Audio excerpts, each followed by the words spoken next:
You sell uniforms to teenagers for a living, Sergeant, so why do you not leave the real neighborhood business to the adults? Richard, our homeowners association president, actually smiled when he said it.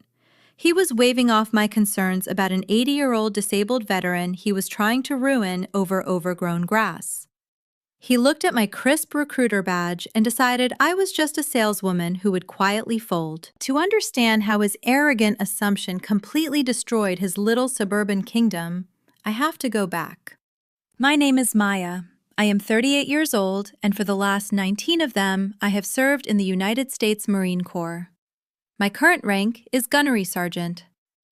Most mornings, you will find me at a recruiting station in a strip mall, wearing a perfectly pressed dress blue uniform, talking to young men and women about their futures, their discipline, and what it actually means to earn a title. It is good duty. It is a vital mission. But the uniform I wear in that office is spotless because the environment is completely controlled. It does not reflect the sand, the grit, or the absolute chaos of the places I had been assigned before my command sent me back stateside. Recruiting duty is supposed to be a different kind of challenge, a chance to sleep in your own bed and be part of a community. So when I got the orders, I bought a modest house in a quiet suburban neighborhood in Ohio. I wanted peace. I wanted to hear lawn mowers on a Saturday morning instead of diesel engines. I wanted to walk out to my driveway, get my mail, and wave to my neighbors. If you have ever had to fight for a little bit of peace in your own life, you know how precious a sanctuary can be. And if you believe in protecting it, please consider liking this video. It helps more than you realize. For the first few months, it was exactly that. Smooth, quiet, uneventful. My next-door neighbor was a man named Mr. Henderson. He was a widower well into his 80s with a slight frame and hands that trembled when he held the morning paper. We bonded quickly because we recognized a familiar rhythm in each other. He was an Army veteran who had served long before I was born. Sometimes we would stand by the property line near the oak tree separating our yards, holding coffee mugs, not saying much at all. You do not always need a lot of words to understand someone who knows what it means to carry a heavy pack. Mr. Henderson took immense pride in his home. It was an older, single-story ranch painted a soft gray with a porch light he always left on for the evening walkers. For years, his lawn had been immaculate. But as winter faded into spring during my first year in the neighborhood, I noticed a change. The grass in his front yard started getting a little too long. The flower beds near his porch filled with aggressive weeds. The paint on his mailbox began to peel, and the hedges near his front windows grew wild and unkempt. I knew it was not out of laziness. Mr. Henderson had recently undergone a severe spinal surgery through the Veterans Affairs hospital system. His mobility was failing, and his fixed income barely covered his medical co-pays, let alone a professional landscaping service. I made a mental note to bring my mower over the next time I had a Sunday off. Look out for the Marine to your left and the Marine to your right. But before I could step in, the letters began to arrive. They were stark white envelopes with the Homeowners Association logo stamped in the corner. Mr. Henderson mentioned the first one casually over the fence. It was a warning about the height of his grass. Just a polite reminder of the neighborhood covenants. He looked embarrassed. He told me he was trying to save up a few extra dollars from his pension to hire a neighborhood kid to take care of it. I told him not to worry, that I would handle it. But my recruiting schedule suddenly intensified. We had a massive quota push at the station, demanding 14-hour days, weekend events, and late-night paperwork. A week slipped by, then another. I failed to mow his lawn. I let my operational tempo distract me from my immediate perimeter. And in that brief window, the Homeowners Association escalated the situation with a speed that shocked me. The association was run by its newly elected president, Richard. He was a man who wore expensive golf shirts, drove an immaculate European sedan, and carried himself with the smug authority of someone who had never faced a genuine crisis in his life. He treated the neighborhood covenants like a weapon, patrolling the streets in a customized golf cart, policing trash cans and fence heights with obsessive zeal. I assumed he was just a minor nuisance. I assumed he would see an elderly veteran struggling with a walker and give him a grace period. That was a failure of intelligence on my part. I applied logic to a situation governed by greed. It was a Tuesday evening in late October. The air was turning bitterly cold. I had just finished a grueling 14-hour shift driving halfway across the state to retrieve medical records for an applicant, only to get stuck in brutal highway traffic on the way home. My back ached, my eyes were heavy. All I wanted was a hot shower and a dark room. I pulled into my driveway at 9:30. The street was completely silent. I stepped out of my car and locked the doors. Out of habit, I glanced over at Mr. Henderson's house to make sure his porch light was on. It was off. The house was completely dark. But as my eyes adjusted to the shadows, a flash of neon caught my attention. There was a bright yellow piece of paper taped aggressively to his front door. My exhaustion vanished. My heart rate settled into a slow, steady rhythm. I walked across the cold grass, stepping carefully onto his front porch. I reached out and peeled the heavy tape from the wood. I stood there in the dark and read the document under the faint glow of the street lamp. It was a formal notice of assessment from the Homeowners Association, signed by Richard. It listed 3 backdated fines for property maintenance violations over the past 45 days. Failure to edge the driveway, excessive weed growth, grass exceeding 4 inches. But it was the math at the bottom that made my jaw clench. Richard and the board were charging compounding daily penalties. They were demanding nearly $4,000. And right below that staggering number was a formal declaration of intent. Because the fines had allegedly gone unpaid, the board was officially initiating the process to place a legal lien on Mr. Henderson's home. They were not just trying to force an old man to cut his grass. They were laying the groundwork to take his house. Silence. I folded the paper carefully, matching the corners perfectly, and slid it into my pocket. I looked at the overgrown yard. The mission had just changed. The next morning, I woke up before the sun. I did not put on my crisp uniform. I put on heavy work boots, a faded gray sweatshirt, and thick leather gloves. I walked out to my garage and pulled the cord on my heavy-duty lawnmower. The engine roared to life, and I pushed it directly across the property line. Sometimes you can solve a problem by analyzing it. Sometimes you just need to apply physical effort until the problem ceases to exist. Slow is smooth, smooth is fast. I started at the curb and worked my way up to Mr. Henderson's porch. I lowered the mower blade and cut the overgrown grass in precise overlapping rows. When the lawn was tamed, I grabbed my edge trimmer and carved clean, razor-sharp lines along the concrete of his driveway. I got down on my hands and knees in the cold soil, pulling every single aggressive weed from his flower beds by the roots. Finally, I took a pair of heavy shears and trimmed the wild hedges away from his front windows, clearing his field of view to the street. It took me 3 hours of uninterrupted back-breaking labor. When I finished, I swept the concrete and bagged the debris. The yard looked pristine. The physical violation no longer existed. Mr. Henderson opened his front door, leaning heavily on his aluminum walker. He looked at the neatly cut grass, then looked at me. His eyes watered behind his thick glasses. He reached into his pocket and tried to hand me a crumpled $20 bill. His hand was shaking. I refused it. I told him it was just basic physical training for a recruiter who spent too much time behind a desk. I did not mention the bright yellow notice I had peeled off his door the night before. I wanted to handle the threat before he ever had to carry the weight of it. I went back home, showered, and changed into civilian clothes, a simple, clean polo shirt and slacks. A uniform can intimidate, and my objective was quiet diplomacy. I gathered the yellow notice and walked 3 streets over to the community center where Richard held his weekend administrative hours. He was sitting behind a large mahogany desk, typing on a laptop surrounded by glossy neighborhood blueprints.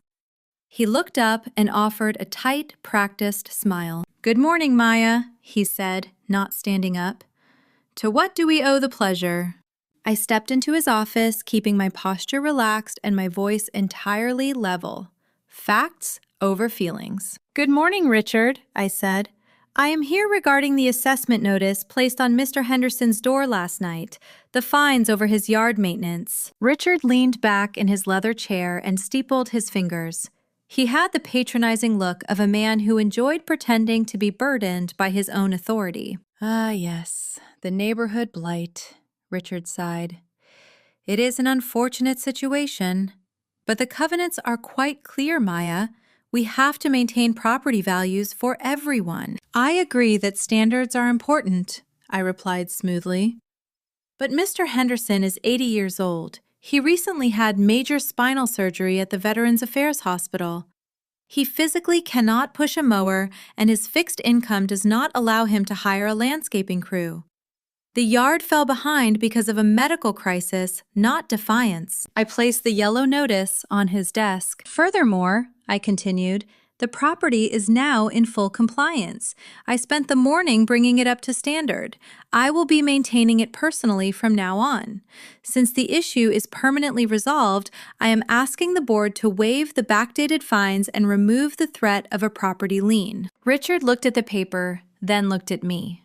His smile vanished. "I appreciate your neighborly spirit, Sergeant," he said, his tone dropping into a condescending whisper.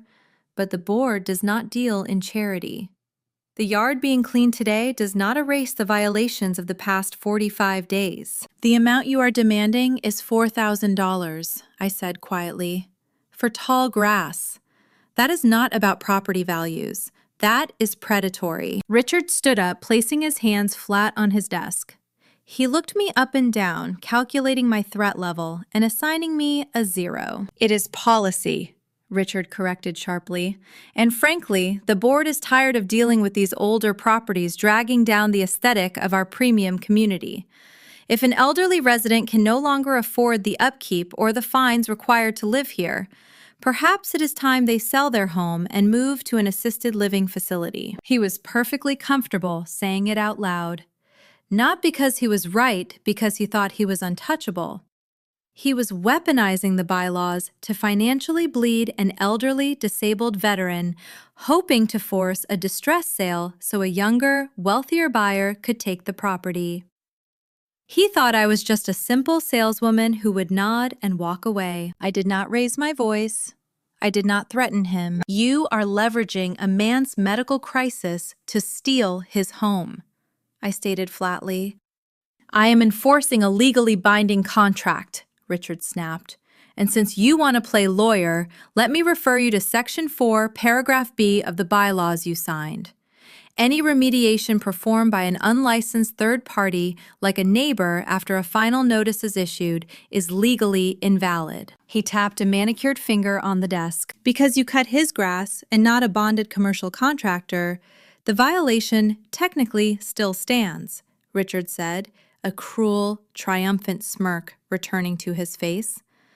"The $4,000 is due immediately. And since I know he cannot pay it, I am officially adding a foreclosure and lien authorization vote to the agenda for our preliminary board meeting this Tuesday evening." He pointed toward the door. "You can cut his grass all you want, Maya," Richard said, "but you cannot save his house. Have a nice weekend." Silence. I looked at him for a long moment. He was incredibly proud of his obscure little technicality. He had all the power, he had the paperwork, and he controlled the gavel. I turned and walked out of the office. If you have ever had to deal with a local tyrant who uses technicalities to bully vulnerable people, tell me how you handled it in the comments below. It takes a certain kind of discipline to deal with that level of arrogance without losing your bearing. I did not go home and complain. I went home, opened my laptop, and logged into the community forum. Richard was fast. He wanted to make sure nobody could interfere with his plan. He had just posted the official agenda for the upcoming preliminary board meeting scheduled for Tuesday night. I scrolled down the list of topics. My stomach tightened. He had not just kept the fines active, he had escalated the timeline. Right there at the very bottom of the document was a newly added action item. It was a formal motion to execute a property lien and immediately begin foreclosure proceedings against Mr. Henderson. The trap was set. He wanted an audience for his power trip. He wanted a fight. He just had no idea who he was picking it with. Tuesday evening arrived with a biting chill in the air. The neighborhood community center was a modest, brightly lit brick building that usually hosted weekend book clubs and children's birthday parties. Tonight, every folding chair was filled. Preliminary board meetings were usually quiet formalities, but Richard had spent the weekend loudly hinting to his loyalists that he was finally bringing the hammer down on a problem property. He wanted an audience for his performance. I arrived straight from my recruiting station, wearing my daily working uniform.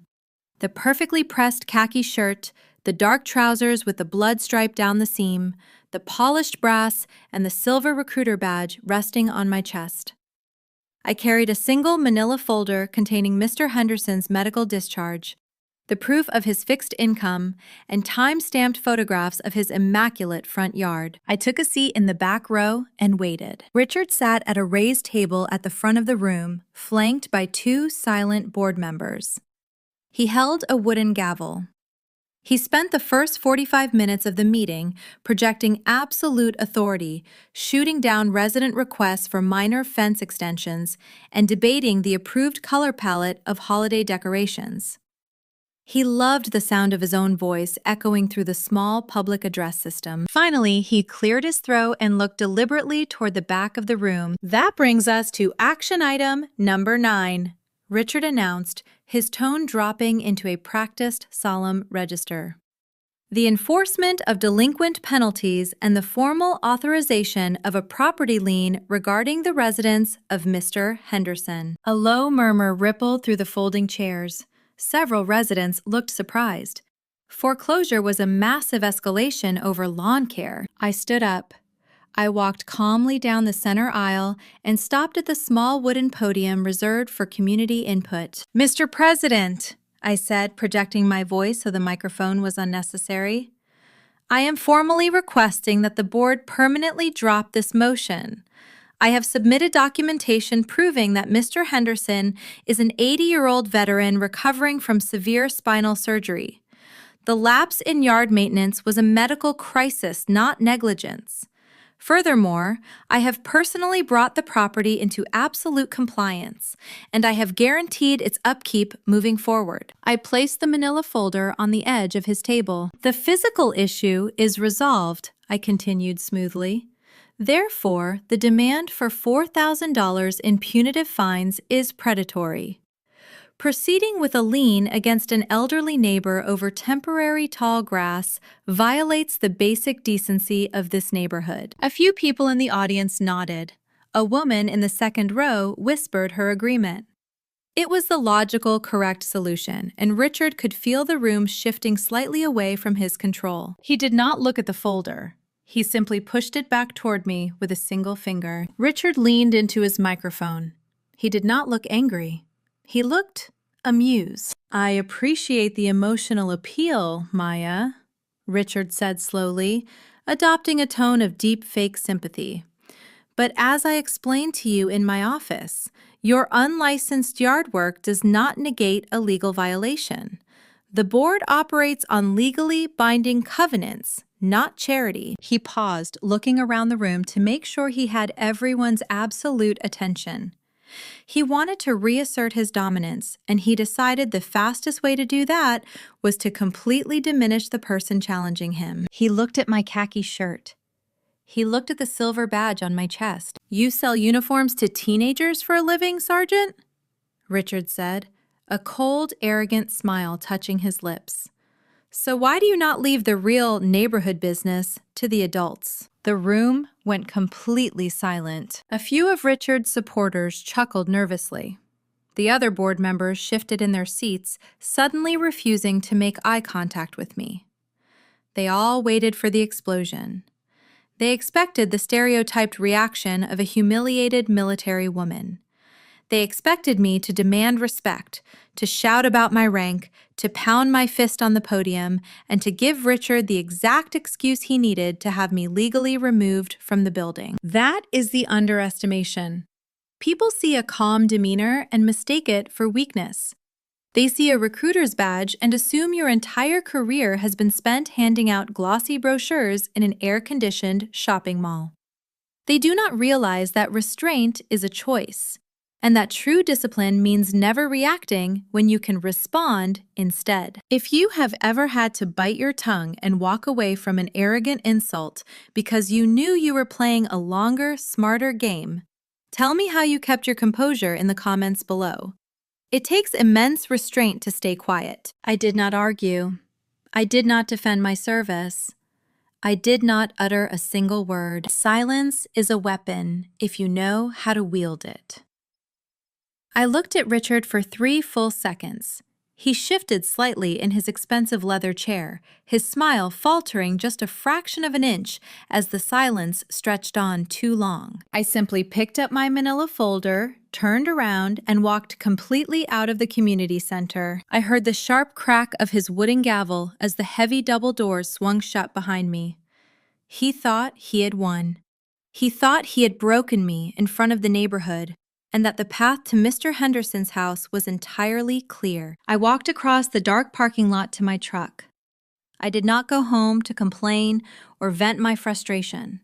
In my profession, when you encounter an obstacle that defies logic, you do not throw yourself at it blindly.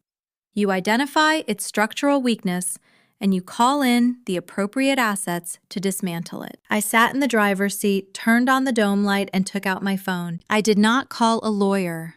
I did not call the local news.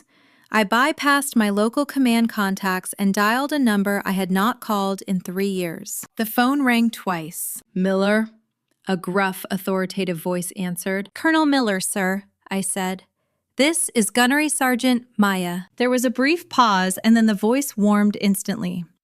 "Maya, good to hear your voice, Gunny. Are you still surviving recruiting duty up there in Ohio?" Colonel Miller had been my company commander during my 3rd combat deployment. He was a brilliant tactician, a man who commanded absolute respect simply by walking into a room, and someone who possessed a deep, burning hatred for bullies who preyed on the vulnerable. He had since been promoted and was currently stationed at a major logistics base just 2 hours north of my location. "I am surviving the teenagers, sir," I said, "but I have run into a tactical problem on the home front, and I need to request a favor from a senior officer." "Go ahead," he said. The warmth vanished, replaced by pure, focused attention. I laid it out for him. Clear, concise, objective. I explained Mr. Henderson's medical crisis. I explained the $4,000 in compounding fines. I explained Richard's weaponization of the bylaws, the obscure technicality regarding my yard work, and the final binding foreclosure vote scheduled for the general meeting the following week. I did not mention the insult Richard had thrown at me. That was ego, and ego does not win campaigns. Colonel Miller listened in complete silence. When I finished, the silence stretched on for several seconds. "An 80-year-old disabled veteran," the colonel finally said, his voice dropping into a dangerously quiet register, "and they are trying to steal his house over tall grass." "Yes, sir," I replied. "The final vote is next Thursday evening. I am outranked in this neighborhood, Colonel. The board president believes I am just a paperwork clerk who cannot stop him. I need heavy armor." "I am clearing my schedule for Thursday," Colonel Miller said flatly. "Send me the address." And Gunny, "Sir, wear your dress uniform." The line clicked dead. I set the phone on my passenger seat. I looked out the windshield at the brightly lit community center. Richard wanted a public spectacle. He was going to get one. The 9 days between the preliminary board meeting and the final assembly felt exactly like the buildup to a major deployment. When you know an opponent has committed to a disastrous course of action, the worst mistake you can make is interrupting them. You let them build their momentum. You let their arrogance blind them to their exposed flanks. I went to work every day. I processed paperwork, I interviewed applicants, and I completely ignored Richard. He interpreted my silence as total surrender. He began to gloat openly. He parked his customized golf cart conspicuously near my driveway while doing his daily neighborhood patrols. He would chat loudly with other neighbors over their fences, boasting about how the board was finally going to clean up the blight on our street, and how necessary it was to have strong leadership that did not cave to emotional sob stories. He truly believed I had retreated to lick my wounds after he embarrassed me at the podium. He thought the saleswoman line had completely broken my will to fight. He assumed I was currently sitting in my living room, humiliated and defeated, while he prepared to seize my neighbor's property. That is the profound danger of making assumptions based on a job title. Richard saw my silver recruiter badge and assumed it was the sum total of my military career. He did not realize that recruiting duty is usually a 3-year mandatory assignment. It is a brief, highly visible administrative break placed directly in the middle of an otherwise operational career. He did not know what I did before the Marine Corps sent me to a strip mall in Ohio. He did not know about my first deployment as a young corporal, clearing violent city blocks in blistering 120-degree heat where the air tasted like ash and diesel fuel. He did not know about my second deployment as a squad leader, holding a remote mountain outpost during 30 days of continuous mortar fire, rationing water, and hoping the supply helicopters could break through the weather. And he certainly did not know about my third deployment. He did not know that my unit had been pinned down in a rocky valley for 14 hours during a massive ambush. He did not know that I had dragged 2 wounded Marines behind a shattered concrete wall while taking heavy sustained machine gun fire. He did not know that the metal plate currently holding my left shoulder together was the result of shrapnel from that day, or that the small piece of colored ribbon resting quietly on my chest was a commendation for valor under extreme hostile fire. He thought I sold uniforms for a living. Because to a man like Richard, hardship was a traffic jam, and conflict was a sharply worded email. I did not want to correct him. I wanted to let him destroy his own authority. If you believe there is a time to stay silent and let an arrogant bully dig his own grave, let me know your thoughts in the comments below. Sometimes the quietest strategy is the most devastating. I spent my evenings analyzing the Homeowners Association bylaws with the exact same focus I used to analyze patrol routes. Richard was technically correct that a final notice required professional remediation, but he had missed a critical administrative detail buried deeply in the community charter. Any formal lien authorization required an open floor debate. A strict burden of proof regarding the resident's ability to cure the violation, and, most importantly, the right of the resident to yield their speaking time to a designated representative. He was counting on Mr. Henderson being too frail to attend, and he was counting on me being too intimidated to speak again. The night of the critical Homeowners Association meeting arrived. The air was freezing, threatening snow. I knocked on Mr. Henderson's door at 6 o'clock. He answered in his best suit, moving slowly with his aluminum walker. He looked terrified. He had spent the week packing small boxes in his living room, entirely convinced he was about to lose the home he had shared with his late wife. I told him he was not going to pack another box. I told him he was not fighting anyone tonight. He was just going to sit next to me, because I had the watch. We drove the 3 short streets to the community center. The parking lot was absolutely packed. Word had spread that Richard was going to force the foreclosure vote through, and half the neighborhood had turned out. Some came to protest, but many just wanted to watch the spectacle. I helped Mr. Henderson find a seat in the front row, directly facing the raised table. Then I took off my heavy winter coat. I was not wearing my daily working khaki uniform. I was following my former commander's orders. I was wearing my dark blue service uniform. The dark blue service coat was tailored perfectly to my shoulders. The crisp, white-collared shirt and sharp black necktie were immaculate. And pinned precisely to the left side of my chest was the absolute, verified proof of my entire adult life.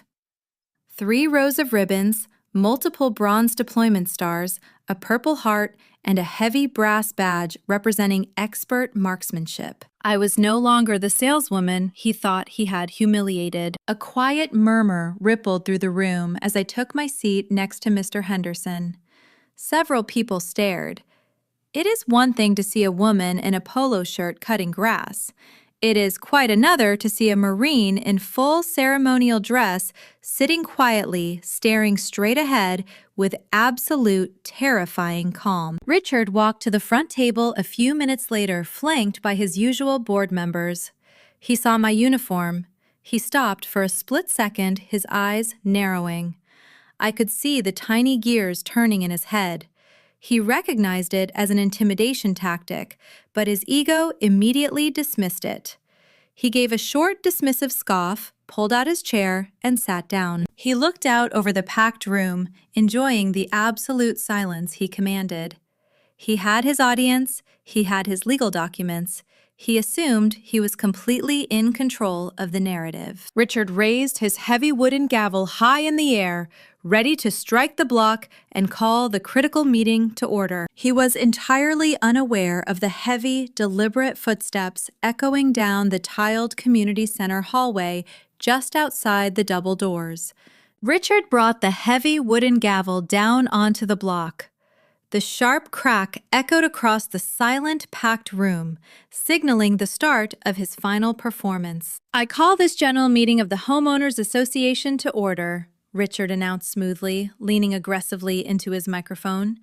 He did not waste time with administrative announcements or standard updates. He wanted his victory lap. "We are moving directly to action item number 1, he continued.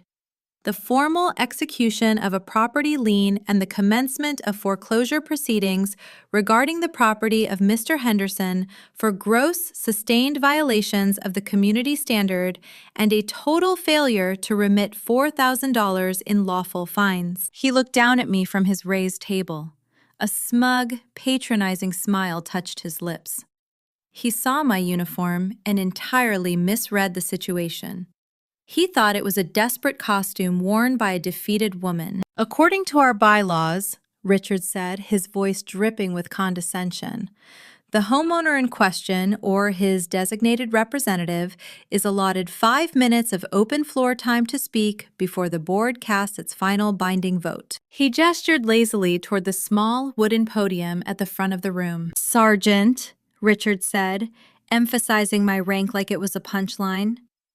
"Are you here to give us another emotional appeal? Because if you brought more photographs of lawnmowers, I assure you it will not change the legal reality of this contract." I stood up.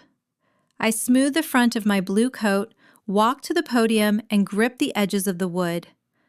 The room was so quiet I could hear the faint hum of the overhead fluorescent lights. "Mr. President," I said, my voice completely level, "I am the designated representative for Mr. Henderson, and according to Section 7, Paragraph D of the bylaws you value so highly, a designated representative may formally yield his allotted speaking time to a recognized expert witness." Richard frowned, clearly annoyed by the procedural delay.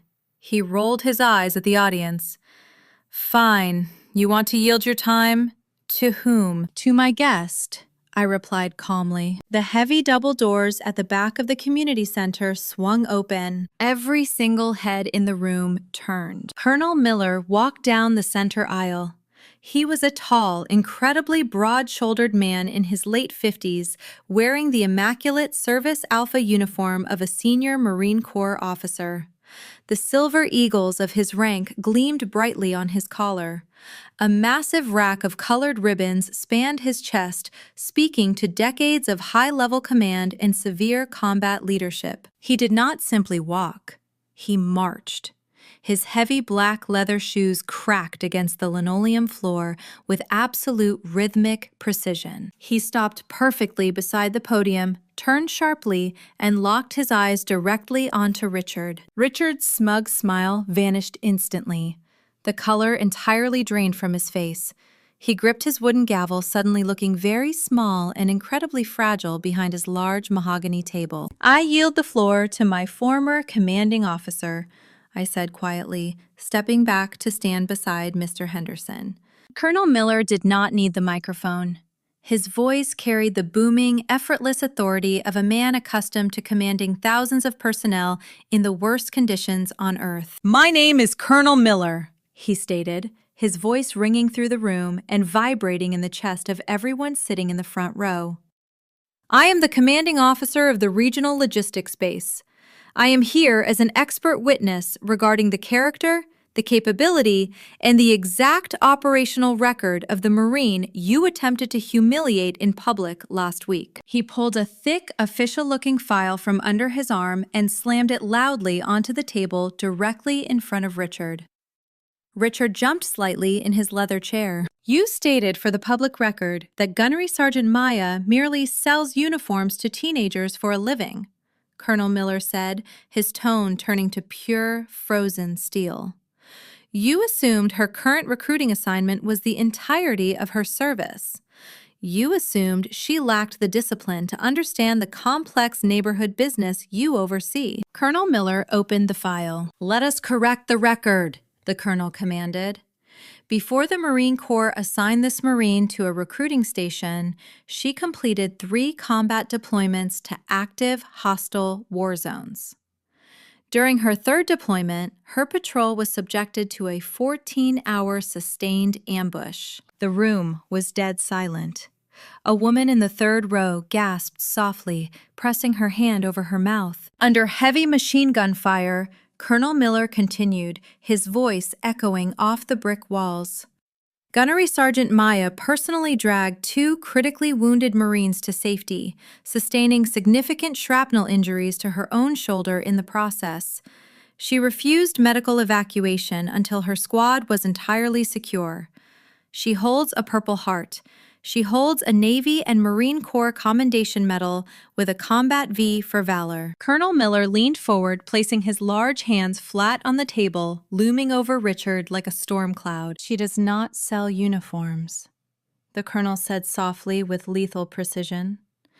"She finds young Americans who might one day possess a fraction of her courage, and she offers them the chance to earn the title she bled for." Richard sat entirely frozen. His mouth was slightly open, but no words came out. The 2 board members sitting next to him were staring at me with wide, completely horrified eyes. The dramatic irony was spectacularly and publicly shattered. The saleswoman myth was entirely dead. "Furthermore," Colonel Miller barked, turning his attention to the actual crisis, "as a senior officer, I review military hardship cases.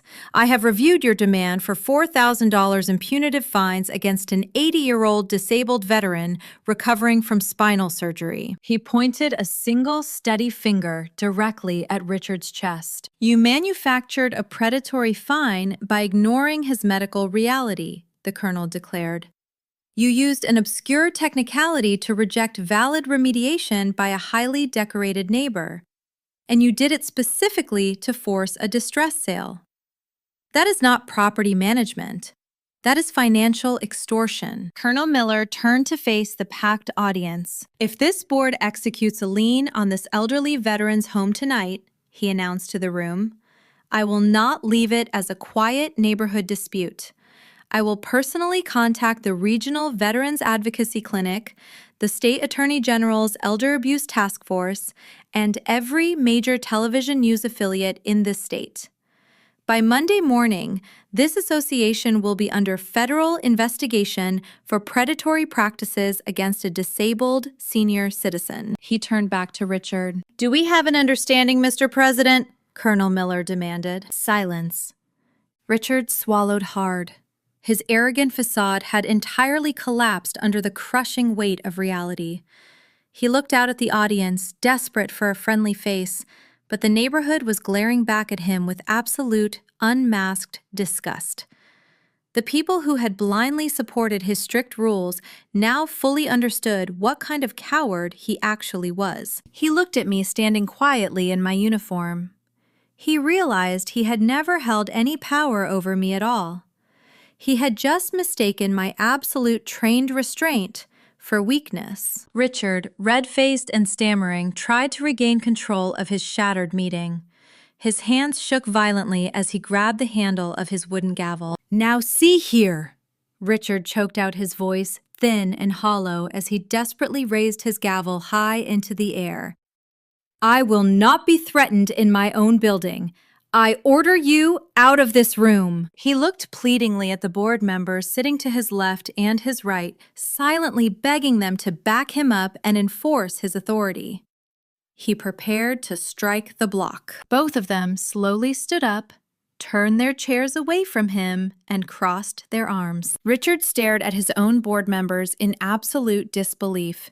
His arm remained suspended in the air, his hand shaking violently as he gripped the heavy wooden gavel. The gavel never hit the block. The woman serving as the association vice president slowly stood up.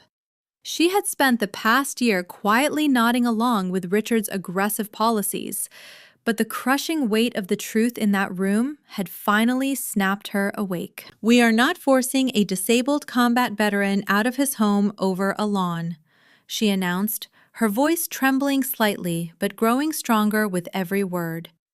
"I will not be a party to this, Richard. I am officially motioning to completely reverse all accumulated fines against Mr. Henderson and to permanently dissolve the lien threat." The other board member stood up and nodded sharply. "I second the motion." "You cannot do that," Richard hissed, his face turning a dark, humiliating shade of purple. "I am the president. I control the agenda." "We just did," the vice president replied coldly. The motion passes. The fines are gone. The community center instantly erupted into heavy, sustained applause. The residents sitting in the folding chairs were clapping, cheering, and loudly demanding Richard's immediate resignation. The little suburban kingdom he had ruled with petty intimidation had collapsed completely. The absolute authority he thought he held was entirely an illusion, shattered by the reality of actual service. I looked down at Mr. Henderson. He had buried his face in his wrinkled hands, his narrow shoulders shaking as the terrifying weight of the past 45 days finally lifted off him. He was safe. His home was secure. Colonel Miller picked up his official military file, turned around, and offered me a sharp, brief nod. He marched back up the center aisle and pushed through the heavy double doors, disappearing into the cold night. The objective was achieved. Richard was scrambling out of his leather chair, desperately trying to gather his scattered legal papers as the furious neighborhood closed in on his table. He looked small and entirely pathetic. A part of me wanted to stand over him, to let my own ego demand an apology for the insult he threw at me a week earlier. But vengeance is a sloppy, undisciplined emotion. True discipline means leaving your ego entirely out of the equation. Consequences fall on the arrogant because of the truth, not because of your cruelty. I did not say a single word to Richard. I gently placed my hand on Mr. Henderson's shoulder, helped him stand up with his aluminum walker, and escorted him out of the building. Richard resigned via a short defensive email the very next morning. Within 3 months, unable to look his neighbors in the eye, he quietly listed his pristine house for sale and moved entirely out of the state. But a mission is not over just because the immediate threat is neutralized. You have to secure the perimeter. At the next monthly meeting, I walked to the small wooden podium. I was not wearing my uniform. I was wearing my heavy work boots and a faded sweatshirt. I did not demand Richard's vacant seat on the board. Instead, I officially proposed the creation of a volunteer neighborhood maintenance roster. It was a simple, practical fund of time and effort. I told the room that if an older resident was facing a medical crisis or failing mobility, they should never receive a threatening yellow notice taped to their door. They should receive an organized crew of local volunteers to mow their lawn or shovel their snow until they were safely back on their feet. I placed a blank clipboard on the table. By the time the meeting ended, 40 different people had signed their names. We dismantled a system built on predatory technicalities and replaced it with genuine community support. Mr. Henderson never received another fine. His yard remained immaculate, maintained by a rotating squad of neighborhood kids and busy parents. And every Sunday morning, I still walked over to his property line, holding a coffee mug, sharing a quiet moment of absolute peace under his oak tree. Sometimes the people who try to break you simply do not understand the raw material they are dealing with. They see a quiet demeanor and they mistake it for an easy target.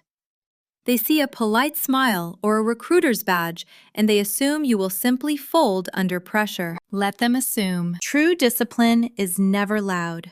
It is the absolute quiet certainty of knowing exactly who you are, what you have survived, and what you are capable of. You do not need to shout your credentials at a petty tyrant.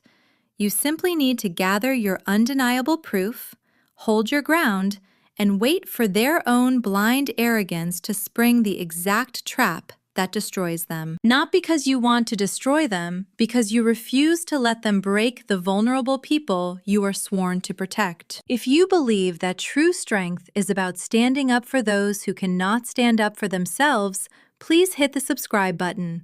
It tells us we are sharing the right stories with the right audience, and it helps build a community that values earned justice over unearned arrogance. I would love to hear your thoughts in the comments below. Have you ever stepped in to protect someone when an authority figure was abusing their power?